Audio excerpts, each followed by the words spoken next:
Grand global देरहासार बान्था मोननो हादों बर' लाइमोन रिम्फि दैमारिया। उदालगुरि जिल्लानि सिङाव थानाय फकटपारा 1 नं माजगाव गामिनि बर'नि फिसा रिम्फि दैमारिया गवायाव खुंजानाय फेशन श'आव ग्रेन्ड ग्लबेल देरहासार बान्था मोननानै बर' रायजो राजानि गेजेराव गोग्गाथाव लाबोनो हादों। माहारियारि थाखोनि फेशन श' बादायलायनायाव ग्रेन्ड ग्लबेल देरहासार बान्था मोननानै रिम्फि दैमारिया माबायदि गोजोननाय फोरमायदों खोनासंदो। खुलुमबाय। गिबियावनो आंनि गोसो गोरबोनिफ्राय अननाय आरो सिबिनायखौ जासिहरग्रोनाय जाबाय। मुङा थरायना रिम्फि दैमारि, आंनि आफानि मुङा रुपा दैमारि आरो आंनि आइनि मुङा रुनु दैमारि। आं नं 1 माजगाव भकतपारानि। आङो बर' बिजोंजोंनो LP स्कुलखौ नं 1 माजगाव गुदि फरायसालियाव फरायो। बिनि उनाव हाइ स्कुलखौ आङो मुदिबारि जौसिन फरायसालियाव फरायो। ओमफ्राय 2019 आवनो आङो मेट्रिक आनजादखौ पास खालामो। बिनि उनाव भकतपारा हाई सेकेन्डारियाव फरायो आरो हाई सेकेन्डारिखौ आं भकतपारायावनो उथ्रिसारो। बिनि उनावहाय दा आं डिग्री फरायगासिनो दं, टंला कलेजाव लादों। आंनिया मेजर गैया, जेनेरेल BA फरायगासिनो दं दायो। आंनि बे जार्निया आं उन्दैनिफ्रायनो माने मोसानाय, जिखुनु एक्टिं माने फेशन खालामनाय बेयाव इन्ट्रेस्ट आरो। ओमफ्राय आङो इदिनो जोंनि भकतपारायाव एबसु कनफारेन्स जादोंमोन। बेहाय किरण मेमखौबो लिंहरनाय जादों। मडेलिं बेफोरबायदिनि कम्पिटिशन जादोंमोन। बेखायनो आंबो माने गोसो सिङाव ट्राइ खालामदोंमोन, नाजादोंमोन आंबो खालामनो हागोन दां होननानै। स' इयाव आं खालामहैबाय। बै टाइमाव क्लास 6 मोन। ओमफ्राय आं ट्राइ खालामदों। खालामनानै बेयाव आं कम्पिटिशन खालामदों। कम्पिटिशनाव जों 12 जनमोन। 12 जननि मादाव आङो सेकेन्ड रानार आपखौ मोननो हादों। बिनि उनाव टंलायाव बरदलै भवनाव मोनसे श' जादोंमोन। बेहाय डाइरेक्ट एन्ट्रि मोनदोंमोन बे जोंनि भकतपारा आनसलिकनिफ्राय। स' इयावबो खालामहैबाय। खालामनायाव बेवहाय आं मोननो हायासै, बाट बेस्टखिनखौ मोननो हादों। आं गोबां माने गावखौ हिम्मत लानानै, आं गावखौ फोथायनाय लानानै आं गाव हारसिंनो नाजालांनायदों दिनै आं बेसिम आवगायनो हादों। आरो बै टाइमाव आंनाव मबाइलबो गैयामोन दि आं मबाइलाव नायनानै सोलोंनो मानो। आरो जोंहाबो आइ आफाया इमान गियानि नङा कि इमान लेखा गोरोंबो नङा आंखौ जेनेबा माबा मोनसे आइडिया होनो, माबा मोनसे फोरोंनो। बाट आं गावखौनो नाजानानै, गावखौ फोथायनाय थानानै आं बेखौ हागोन साननानै आं माने बेसिम दिनै फैनो हादों। थ' स्पेसियेलि आं थेंक इउ बुंगोन न'खरनि गासैखौबो। अगर बिसोरो आंखौ सापर्ट होआमोनबा आं बेसिम फैनो हानाय नङामोन। आरो आंनि गामिनि आरो आंनि कलेजनि फ्रेन्ड गासैबो हाजासिम बे जाय दा दिनै श' जालांबाय बहुद हेफाजाब होदों आंखौ। स' बिसोरनि थाखाय आं आंनि गोसो गोरबोनिफ्राय गोजोननाय बावहरदों। बांसिननि रल मडेलारा गुबुन जायो। थिग बेबायदिनो आंनियाबो, आं सानोखि आंनि आइखौ सानो आं रल मडेलारखौ। मानो होनोब्ला उन्दैनिफ्राय दिनैसिम आंजों आंनि दुखु सुखु, आंनि माने जि थांखि, जि लुबैनाय बेखौ हायाबाबो नाजाथाबदों। स' बेखायनो आं आंनि आइखौनो रल मडेलार होननानै सानना लायो। आंनि फेशनाव रल मडेलारा माने आं बै टाइमावनो सानना लादोंमोन दि माने बैनि थ्रुयै जाय किरण मेम, बिथांखौ जाय समाव बरायदोंमोन 16 नभेम्बराव, बे टाइमाव आं सानबाय बा इखौबो इमान मोजां बरायदों, स' आंबो सानसे बरायजागोन।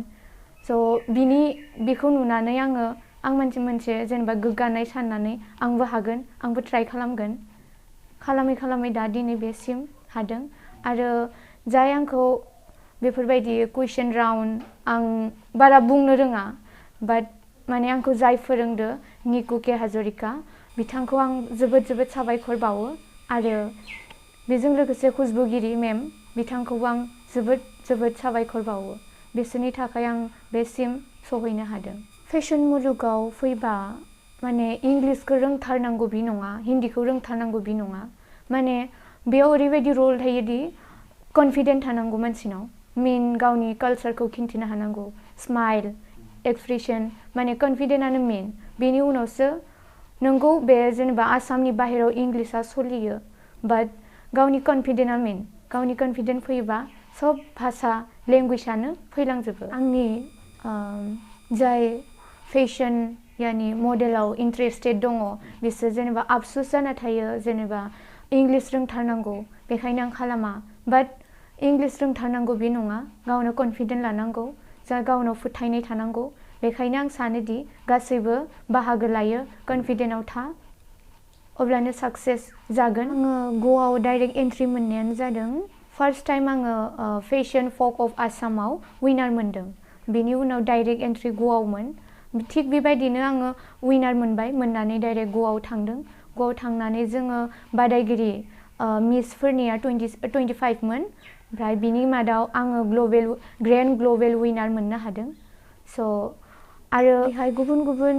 स्टेटनि बाहागो लानो फैदों जेरै मुम्बाइ दिल्ली शिलं ओमफ्राय गवानिबो दं ओमफ्राय आसामनिफ्राय मिसआ आं आन्था थांदों ओमफ्राय बिथिं नेपालनि दं मेघालयनि दं बेबायदिनो जों 25 कन्टेस्टेन्ट ओमफ्राय बिनि मादाव जोंखौ साथाम सायख'नाय जादों साथामनि मादाव आङो ग्रेन्ड ग्लबेल विनार मोननो हादों स' आं जोबोद प्राउड फिल खालामदों दि बिनि मादाव आं देरहानो हादों आं गावखौनो फोथायनाय मोनाखै आं देरहानायखाय जोबोद प्राउड फिल मोनदों बिनि थाखाय आं स्पेशेलि निकु मेम एन्ड कास्टम सार एन्ड खुशबुगिरि बिथां साथाम सार मेमखौ आं आंनि गोसो गोरबोनिफ्राय थेंक इउ जासिहरनाय थाबाय स' आङो क्लास 5निफ्रायनो बिगिनिं खालामदों बिनिफ्राय दासिम आं क्लास 6निफ्रायनो बिगिनिं खालामदों ओमफ्राय बिनि मादावनो फार्स्ट टाइम आं भकतपारायाव खालामबाय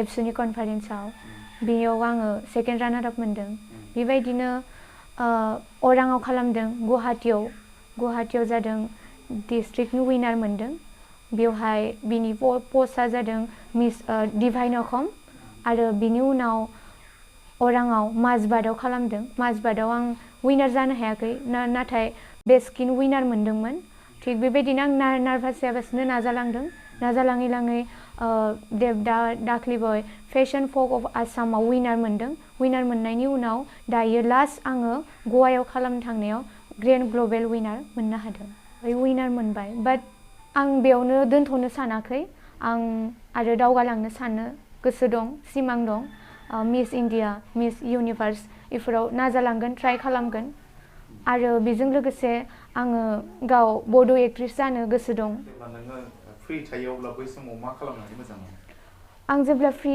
फ्रि थाबा आंनि साननाया बांसिन जायो ड्रयिं खालामना मोजां मोनो माला सिंगिंबो खालामो ओमफ्राय बेजों लोगोसे आं गावजोंनो रायलायना इन्ट्रडाक्सन मारै होयो सोरजों माबोरै रायलायनांगौ आं गावखौनो गावजोंनो सोरबा थाफानाय बायदि आं माने ट्राइ खालामो सेस्था खालामो ओमफ्राय बेजों लोगोसे आं बांसिन रुमाव हारसिं थानानै मोजां मोनो माने आं बेलेगनो आंनि बाथ्राखौ शेयार खालामनो गाहाम मोना आं गाव हारसिं थानानै जुदि प्रेक्टिस खालामो आं गावखौ साक्सेस जानाय मोनो खिन्थु बांसिन बेलेगदों माने बेखौ उमुक बुं बेखौ बिदि बुं इदिखौ माने आंनि माइन्डआ उल्टा पुल्टा जायो ओंखायनो माने आं हारसिं थानानै सिंगिं ड्रयिं ओमफ्राय डिजाइनार माने जिखुनु काटिं बेफोरखौ खालामनानै मोजां मोनो खालामबाय थायो सिंगोल फुडा सबायजों साम'जों आं जोबोद गोथाव मोनो जानानै आरो आंनि ट्रेडिसनेल दख'नाखौ आं जोबोद मोजां मोनो गोदोनि दिंखिया आगर हाजो आगर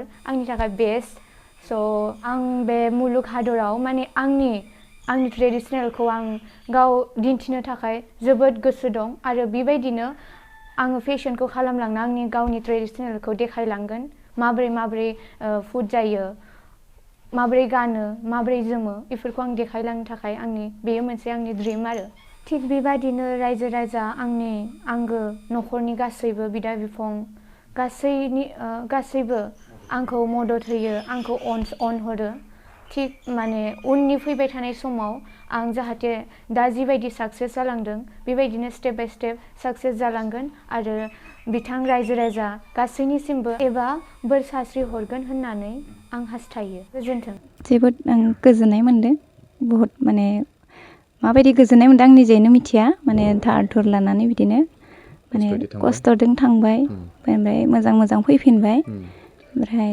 बेनो आरो आंनिया दा गोजोननाय फैबाय थानाय मोनदों समफोराव जाहाथे फैबाय थानाय समफ्राव माने बिदि आरोबो आवगायलांनो हायो नामा बेखौ माबानो नाजानो नांगोन जों आफा इसोर बोराइ बाथौआ अनहरदों बेनो आरो बेखौनो बयखौबो खावलायबाय। रायजो राजाया जेनेबा आंनि गथ'नि थाखाय बोर होयो बोर सारस्रि हरदों माने बेबायदिनो माने दावगालांनो हाबावथों बेखौनो नाजादों आङो माने बेनो बयबो माने गोदोर गोलाव MLA फोराबो माने नाजाबोदो बिदि आरो दा फार्स्ट थांनाय नालाय जोङो जेबो माबानो रोङियाव बिदि दङमोन आरो एसे थाखा फैसानि खस्थ' आदां गादां जाना थाथ'बाय ओमफ्राय दा बिदिनो दिसु न'खरनिफ्रायहै गासैबो सहाय होदो रायजो राजायाबो सहाय होदो ओमफ्राय बिदिनो दावगालांनो हाबाय ओमफ्राय फैबाय बेखौनो आं बहुद गोजोननाय मोन्दों आरो खोनानानै जोबोद गोजोननाय मोन्दों आं 3टा बाजायावनो नुदों मबाइलाव बिसोर हरदों देरहानाय लोगो लोगोनो आं ओरैबायदि हरावनो गोजोननाय मोन्दों सोरांस्लाबियावनो ओमफ्राय सोरनो बुंगोन सोरनो मागोन बिदि जालायदो आरो आं गोजोननायजों ओमफ्राय जेमान थाखा फैसानि खस्थ'नि गेजेरजोंब्लाबो थांनानैहै बे देरहाना फैनायानो जोंनि माने बिराद गोजोननाय आरो जुदि थांनानै देरहायामोनबा जोंनाव एसे दुखु थागौमोन जिहेथु दार दुफा लाना थ'नानै जेबो मुलाम्फा थानाय नङामोन आरो दायो ओंखायनो उनफोराव जुदि थाङोब्ला जोंनि बे BTR सरकारफोरा माने एसे अनसुंथाइ होयोब्ला